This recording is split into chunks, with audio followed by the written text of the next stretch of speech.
बिस्मिल्लाहिर्रहमानिर्रहीम। अस्सलाम वालेकुम फ्रेंड्स। एक्चुअली कल हमारी कुछ कमांड्स रह गई थी, दो तीन, तो आज हमने वो पूरा करना है। और उसके अलावा आज हमने अपना एक इंशाल्लाह न्यू टॉपिक शुरू करना है जिसको नाम एनोनिमिटी है।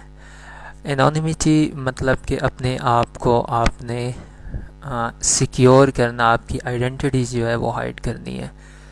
तो बेसिकली जब आप नेट यूज़ कर रहे होते हैं तो सबसे पहले क्या होता है कि आपके कंप्यूटर में कुछ चीज़ें होती हैं, कुछ फिज़िकली होती हैं, कुछ वर्चुअली होती हैं। तो फिज़िकली में लाइक आपका जो होता है लैन एड्रेस वगैरह होता है आपके कंप्यूटर का, उसके अलावा मैक एड्रेस हो गया, उसके बाद आपके पास जो आपका आईपी असाइन होता है जो आपको आपका डोमेन वगैरह देता है, आईएसपी प्रोवाइडर वगैरह देते हैं। तो ये तमाम चीज़ें होती हैं जिससे आपकी रिकग्नाइजेशन होती है।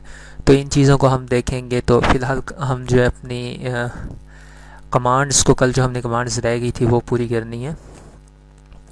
तो कल आई थिंक कमांड कौन सी रह गई थी, pwd मूव। एक्चुअली आज मुझे जो है ज़रा वर्चुअल बॉक्स में देखना पड़ेगा। तो जो VMware वर्क स्टेशन, इसमें मैं ज़रा अपडेट कर रहा हूँ सिस्टम को। तो इसमें हम काम नहीं कर सकते क्योंकि अगर एक चीज़ या टर्मिनल में एक चीज़ अपडेट हो रही हो ऑलरेडी कैली के, या काम चल रहा हो, तो आप नेक्स्ट टर्मिनल में उन फाइल्स को, उन डायरेक्टरीज़ को नहीं यूज़ कर सकते। लाइक इस वक्त में सिस्टम जो है अपडेट हो रहा है और इस वक्त डायरेक्टरीज़ जो है यूज़ हो रही हैं। अगर मैं उन्हीं डायरेक्टरीज़ को यूज़ करूँगा, वहाँ पे फाइल्स को राइट करूँगा, तो मुझे एरर्स आने शुरू हो जाएंगे।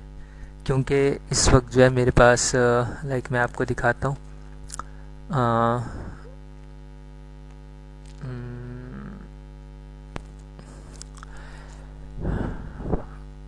एक नया ब्राउज़र ओपन करते हैं।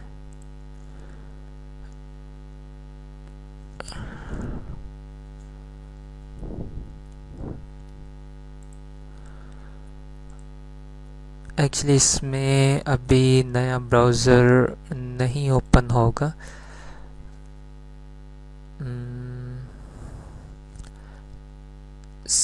Usual applications, programming, system tools, और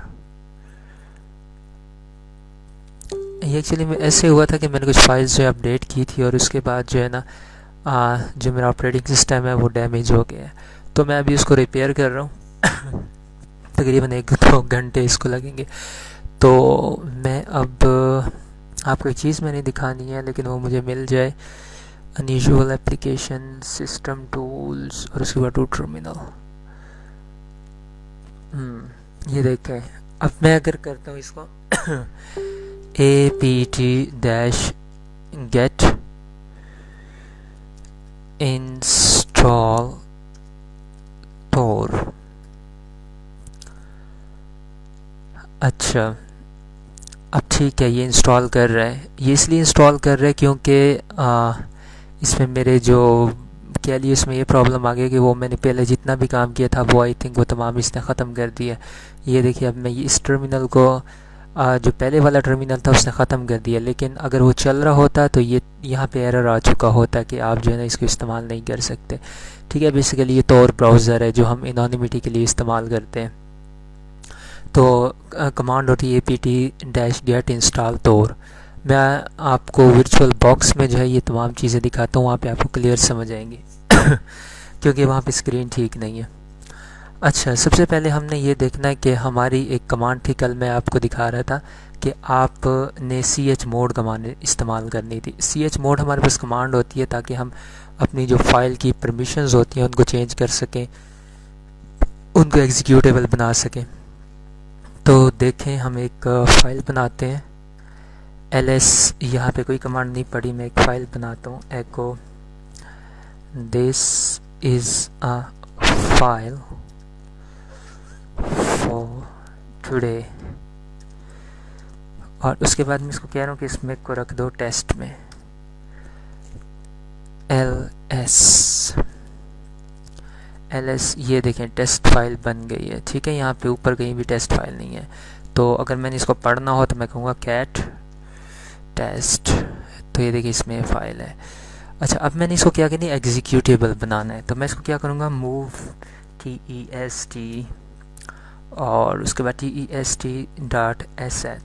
test.sh जो हमारे पास है वो आप बैच फाइल, जैसे विंडो और डॉस में आप बैच फाइल बनाते हैं ना, बैच फाइल में क्या होती है कि कमांड होती है, वो उन्होंने प्रोसीजरल एग्जीक्यूट होना होता है, मतलब कि एक वे में एग्जीक्यूट होना होता है। जो हमारा कमांड लाइन होता है उसने पढ़नी होती है फाइल को, उसके बाद वो कमांड जो एग्जीक्यूट होना शुरू हो जाती हैं। तो अब हमारे पास क्या चीज़ आ रहा है कि हमने इस फाइल को एग्जीक्यूटेबल बनाना है, sh हमारे पास ये जो है शेल की फ़ाइल है, ठीक है। तो अब मैं इसको कर दिया, एंटर किया, तो अब देखें एक टेस्ट हमारे पास है, और अब मैं ये जो हमारी टेस्ट की फ़ाइल है अब ये चेंज हो चुकी होगी। ये देखिए अब इसके साथ क्या लिखा आ रहा है, test.sh। और अब मैं अगर यहाँ पे परमिशंस वगैरह देखूँ कि इसको क्या परमिशंस मिली हैं, तो मैं कहूँगा ls-l, तो टेस्ट ls इसको राइटेबल परमिशन सिर्फ मिली है। अगर मैं इसको कर दूँ ls-la, तो ये मुझे डिटेल में बताएगी तमाम फाइल्स जितने भी हैं ये। अच्छा, ये आपको कुछ डॉट प्रोफाइल की फ़ाइल नज़र आई, जिस चीज़ के साथ डॉट आ जाएगा ना लिनक्स में, इसका मतलब है कि ये हिडन फाइल्स हैं, तो ये भी उसने शो करवा दी हैं तमाम। तो उसके बाद अब मैं यहाँ पे देखूँ टेस्ट की फ़ाइल कहाँ है, test.sh, root user name, root password, right की परमिशन है। तो अब देखें chmod +x और test.sh। अच्छा, chmod +x का मतलब होता है कि इसको आपने राइटेबल बनाना है। अब हम क्या कर सकते हैं, इसको एग्जीक्यूटेबल बनाना है आपने। इसमें r भी होता है, w भी होते हैं, इस तरह की कमांड होते हैं, ये पैरामीटर्स होते हैं, जो x हमारे पास होते हैं पैरामीटर्स होते हैं। तो मैंने जब इसको क्लिक कर दिया, एंटर कर दिया, अब मैं देखता हूँ ls-l, और उसके बाद ये देखें sh का कलर जो है वो चेंज हो गया, कलर इसका चेंज हो गया। और ये देखें इसके साथ अब राइट की परमिशन भी आ गई, एग्जीक्यूटेबल की परमिशन भी आ गई। तो मैंने आपको पहले एक चीज़ दिखानी थी लेकिन मैं दिखा नहीं सका, लेकिन चलें अब इसको यूँ करेंगे हम, टेस्ट sh, तो दिस कमांड नॉट फाउंड। अच्छा, अब लेकिन ये हमारे पास जो फाइल है ना, इसके अंदर क्योंकि कुछ हमने कमांड्स वगैरह नहीं लिखी तो वो नहीं चला, लेकिन इसके जो परमिशंस है वो चेंज हो चुकी हैं। लेकिन मैं आपको एक और फाइल दिखाता हूँ, आपको जो मैंने डिफरेंट दिखाना था वो मैं आपको दिखा नहीं सका, एको न्यू, ठीक है, test2। अच्छा, ये मैंने कर दिया। उसके बाद मैं आपको कहता हूँ कि mvtest2 को क्या कर दो, test2.sh। अब ये ls में इसको करता हूँ तो इसने अब आप इसको डायरेक्ट देखें, चलाएं तो ये क्या कह रहा है कि कमांड नॉट फाउंड, सॉरी मैंने फाइल का नेम ठीक नहीं लिखा, test2.sh, command not found, file का नेम ठीक है। एक मिनट, परमिशंस में मैं दोबारा इसकी देखता हूँ, ls-la test2। अब ये हमारे पास राइटेबल नहीं है, एग्जीक्यूटेबल नहीं है। तो अब मैं इसको करता हूँ test2.sh। तो अब ये हमारे पास क्या कह रहा है कि bash test2 command not found. मैं इसके दोबारा परमिशन चेंज कर दूँ, chmod +x test2.sh ls-la, l use कर लें, la यूज़ कर लें, दोनों आपके पास सेम होगा, ठीक है। अब दोनों की जो हमारे पास परमिशंस हैं ये चेंज हो गई है। तो बेसिकली हमारे पास ये परमिशन चेंज करने के लिए होता है, और उसमें जब आप कमांड्स वगैरह लिख देंगे तो फिर क्या होगा कि कमांड्स हो देंगी एग्जीक्यूट होना शुरू हो जाएंगी। अच्छा, उसके बाद exe फाइल बनाने के लिए आपने इसको आप test street2.sh। ठीक है, आप कर रहे हैं, लेकिन वो कह रहे हैं कि test command not found, direct नहीं चला सकते आप इसको। street2.sh यहाँ भी यही एरर देगा। तो 1 line 1 new command not found. ठीक है, लेकिन यहाँ पे फाइल को चला रहा है, लेकिन इसके बाद क्या हो रहा है कि इसके बाद परमिशंस नहीं है, सॉरी इसमें क्या है कि कमांड्स नहीं है, इसके लिए वो इसको एग्जीक्यूट नहीं कर रहा। अच्छा, उसके बाद हमारे पास एक और कमांड होती है, हमारे पास होती है मैन की। लाइक मैंने लिखा सी मैन cp। अब ये देखिए, मैन cp का मतलब है कि आपके पास अब जो है बहुत सारी इंफॉर्मेशन दे देगा वो। ये देखें, आप इसको फाइल को नीचे करते जाएं ये तमाम एक ही फाइल के बारे में इंस्ट्रक्शंस हैं, एक ही फाइल के बारे में जो है इसने हेल्प दी हुई है। तो ये हमारे पास मैन की कमांड होती है। अच्छा, उसके बाद हमारे पास क्या चीज़ होता है अगर कोई कमांड रह गई है। हेल्प का मैंने आपको आई थिंक बता दिया था, rm का नहीं बताया। अच्छा, rm में हमारे पास क्या होता है कि मैं एक डायरेक्टरी बनाता हूँ ls, यहाँ पे मैं कहता हूँ mkdir न्यू फोल्डर ls। तो अब इसने क्या किया, फोल्डर न्यू।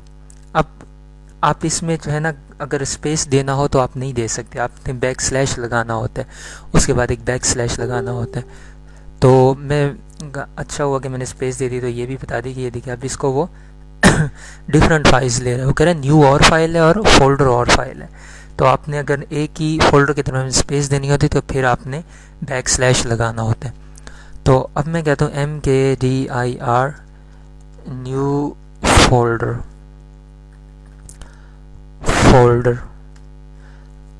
ls। अब ये देखिए न्यू फोल्डर एक बन गया। अब मैं अगर इसको कहता हूँ कि रिमूव, rm हम अब रिमूव के लिए होती है new folder, can not remove new folder is a directory. आप इसको रिमूव नहीं कर सकते क्योंकि ये एक डायरेक्टरी है। अब डायरेक्टरी के अंदर फाइल्स भी होती हैं, मतलब कि फोल्डर के अंदर फाइल्स भी हो सकती हैं।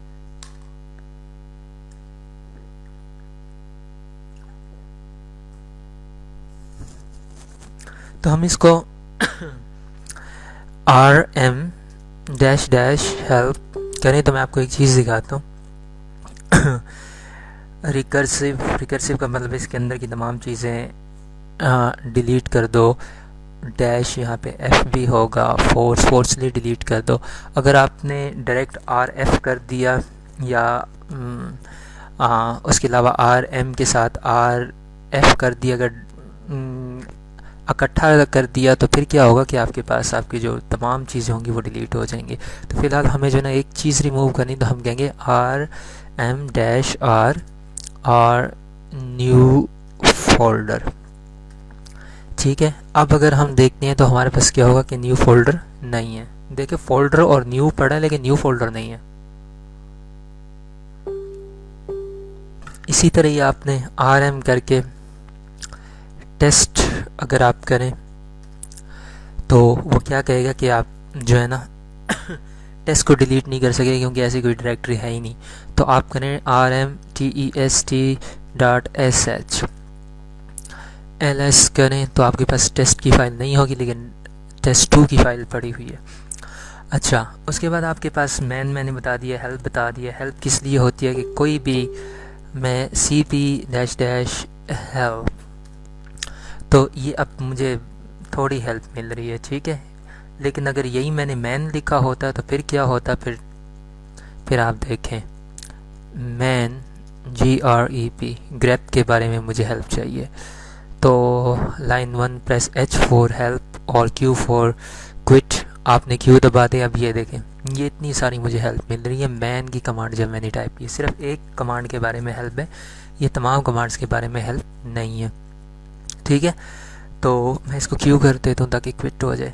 अच्छा, नेक्स्ट अभी हमने देखना अपनी एनोनिमिटी। तो एनोनिमिटी के बारे में मैं आपको थोड़ा बता भी देता हूँ कि आप कैसे ट्रेस हो जाते हैं और हैकर जो होते हैं कैसे अपने आप को प्रिवेंट करते हैं। तो बेसिकली आप क्या होता है कि जब नेट पे कनेक्ट होते हैं, जब आप नेट पे कनेक्ट होते हैं तो आप ज़ाहिर है किसी न किसी सर्विस से कनेक्ट होते हैं। अगर आप मोबाइल नेट यूज़ करें तो आपका मोबाइलिंक होगा और या यूफोन होगा, जोंग होगा, कोई भी होगा, ठीक है। एक मिनट, मैं अपनी आईडी जो है लॉग आउट कर लूँ।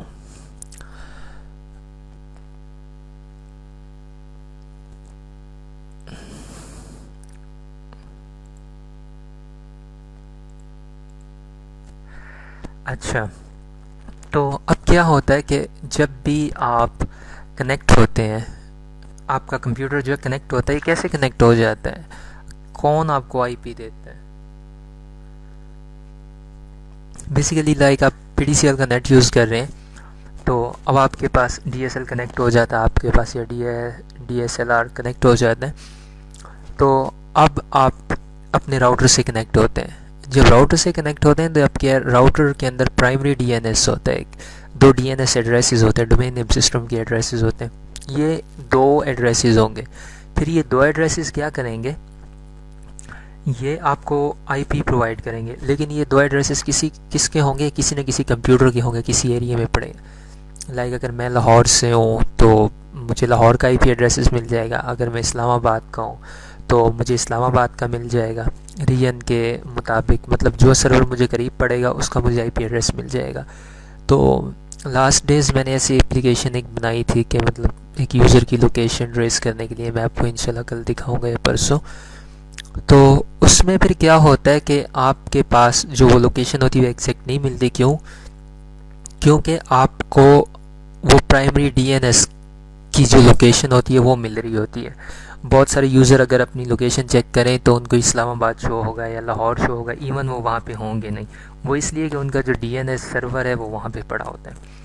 तो अब ये होता है कि आप जब भी रिक्वेस्ट सेंड करते हैं किसी वेब के लिए तो सबसे पहले राउटर में जाती है, राउटर के बाद आपके डीएनएस सर्वर में जाती है। तो डीएनएस सर्वर जो होता है उसको पता होता है कि मैंने ये आईपी कहाँ पे असाइन किया हुआ है, किस लोकेशन पे असाइन किया हुआ है। तो वो लोकेशन से आप पकड़े जा सकते हैं, उसको हम आराम से पकड़े जा सकते हैं। क्योंकि जाहिर है कि अगर आप किसी एक गेट में से हो के गुजरे तो गेट पे जो बैठा चौकीदार होगा या वॉचमैन होगा वो आपको आराम से पहचान लेगा कि यार ये तो यहीं कहीं बंद है। लेकिन अगर आप किसी और गेट से जाएंगे तो इस गेट वाला आपको नहीं देख सकेगा। तो सेम होता है कि हम इसके लिए ओपन डीएनएस वगैरह यूज़ करते हैं कि हम कहते हैं हमने ये वाला डीएनएस यूज़ ही नहीं करना। तो नेक्स्ट 2-3 चैप्टरों में इंशाल्लाह मैं आपको बताऊंगा कि हम ओपन डीएनएस कैसे यूज़ कर सकते हैं, प्रॉक्सी चेन्स वगैरह कैसे कर सकते हैं, अपने आप को हाइड कैसे कर सकते हैं। अभी अगर मैं अपने आप को देखूं मैं कहाँ पे हूँ तो देखता हूँ वो मुझे क्या बता रहा है।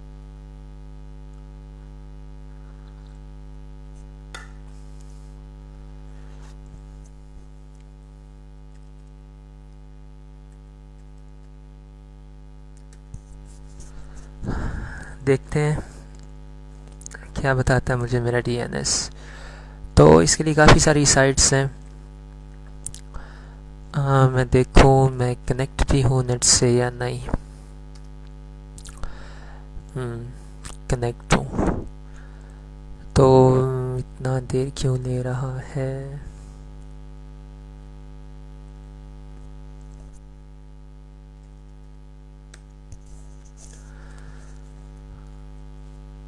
अच्छा, ये ओपन होता रहेगा तो मैं आपको साथ साथ बताता हूँ। अच्छा, अब सबसे पहले आपने क्या करना है कि आपने तोर ब्राउज़र डाउनलोड करना है। अगर आपके पास 2.0 है तो आई होप कि इसमें ऑलरेडी इंस्टॉल्ड होता है। तो आप करेंगे अपने उसमें टर्मिनल में apt-get install -y तोर। -y का मतलब है कि जो भी सवाल है उसको यस करते जाएं, यस नो होगा जो भी, ठीक है। तो वो कह रहा है कि रीडिंग पैकेज इज डन, ये वो Tor is already been newest version कि आपके ने जो ये 2.0 की इसमें ऑलरेडी तोर इंस्टॉल्ड होता है, ठीक है। तो अब क्या होता है कि तोर जो होता है वो तोर जो होता है आपका वो रूट पे आप नहीं चला सकते। तोर इसलिए एक्सेस हम यूज़ करते हैं, मैं कल आपको बताऊंगा कि तोर हम क्यों इस्तेमाल करते हैं, लेकिन फ़िलहाल सिर्फ इतना सुन लें कि जो तोर होता है ना हमें एनोनिमस बनाता है, आपकी आइडेंटिटी को हाइड करता है। सिमिलर ब्राउज़र की तरह, जो हमारा टिपिकल ब्राउज़र होता है उनकी तरह नहीं होते, ये ज़रा सा एडवांस होता है, ठीक है, एनोनिमिटी में। तो अब आप क्या करेंगे कि आप रूट पे इसको नहीं चला सकते, तो और कभी भी रूट पे नहीं चलता, आपने इसको नया यूज़र बनाना होता है। तो आप करेंगे ऐड यूज़र, एक और कमांड भी होती है यूज़र ऐड भी होती है, लेकिन उसको ना चलाइएगा, ऐड यूज़र, और उसके बाद मैं कहता हूँ एनोनिमस, ठीक है, एनोनिमस मैंने किया। तो add user the user anonymous already exist, मैंने ऑलरेडी बनाया हुआ है, तो मैं इसको कह रहा हूँ ऐड यूज़र जॉन। तो अब वो मुझे क्या कह रहा है कि वो कह रहा है कि ऐड यूज़र जॉन, और उसके बाद ग्रुप भी जॉन है, और उसके बाद क्रिएटिंग होम डायरेक्टरी, होम के अंदर। अब ये जो होम डायरेक्टरी होती है इसमें हमारे पास क्या होता है कि जितने भी यूज़र्स होते हैं वो होम के अंदर होते हैं, ठीक है। तो उसने क्रिएट कर दिया एंटर पासवर्ड, तो मैं इसको कोई ना कोई पासवर्ड दे देता हूँ और रीटाइप, उसके बाद फुल नेम लास्ट नेम, इसको बस एंटर आपने करता जाने और इसको यस करने दें, इंफॉर्मेशन करेक्ट यस। तो ये आपके पास यूज़र बन गया, ठीक है। अब जब आप रीबूट करेंगे तो आपके पास कल मैं आपको दिखाऊंगा इंशाल्लाह ये यूज़र बना होगा। तो बाकी इंशाल्लाह कल मिलते हैं, तब तक के लिए खुदा हाफिज़।